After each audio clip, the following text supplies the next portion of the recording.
حشر میں کس کی گردن جانور کچیلے گی؟ رسول اللہ صلی اللہ علیہ وسلم نے فرمایا، پیارے آقا صلی اللہ علیہ وسلم ایک بار درود شریف ضرور پڑھ لیجئے۔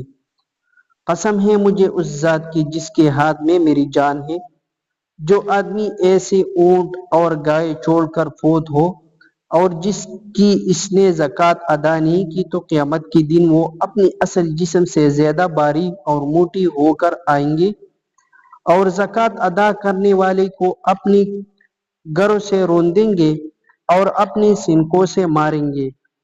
جب ان کا آخری جانور بھی گزر جائیں گے تو پہلا پھر دوبارہ لوٹا دیا جائے گا۔ یہ سلسلہ سب لوگوں کے حساب کتاب ہو جانے تک جاری رہے گا۔ اگر ویڈیو اچھی لگے تو دوستوں کے ساتھ ضرور شیئر کیجیے۔ آپ نے آج سنا رسول اللہ صلی اللہ علیہ وسلم کا پیارا حدیث۔ جزاک اللہ۔